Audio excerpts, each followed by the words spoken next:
Well, let me thank Senator Schumer.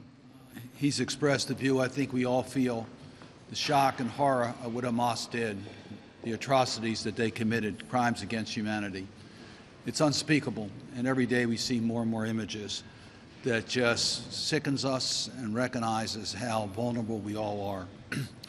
As the chair of the Senate Foreign Relations Committee, let me tell you our priorities, my priorities. First, supporting Israel.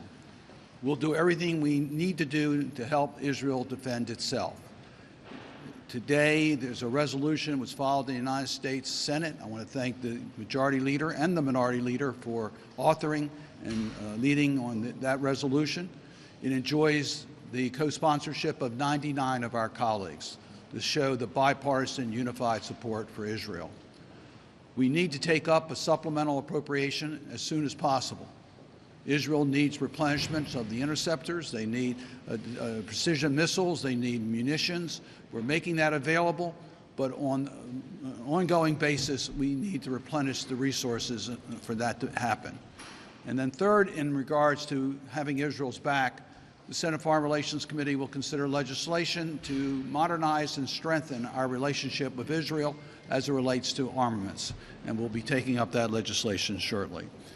Our second priority, these are our top priorities, is deal with the hostages. There's not a moment that goes by that we don't think about our hostages and how we can help. We've been in conversations with leaders around the world. We've been in conversations on everything we can do to help free those hostages. We know some are Americans, and we will continue to do everything we can until they're safely home. Third, we are working very carefully with our partners to make sure that the conflict is not escalated by Hezbollah or Iran or any other actor. I think the President's taken pretty definitive steps, and we're doing everything we can in our committee to make it clear that we stand behind the President and behind any effort to escalate this will have severe consequences. Next, the humanitarian needs.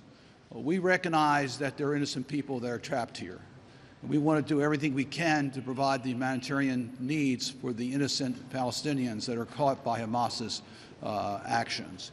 We recognize also that Israel must comply with the law of war, and we need safe passages for those who are trying to escape the violence.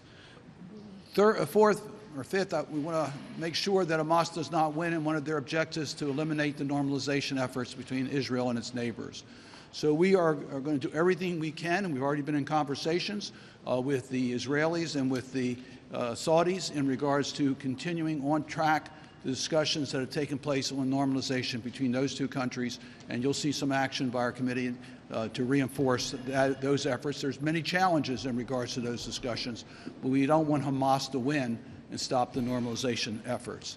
Tomorrow in the Senate Foreign Relations Committee, we'll have a hearing on Secretary Lew to be the ambassador to Israel.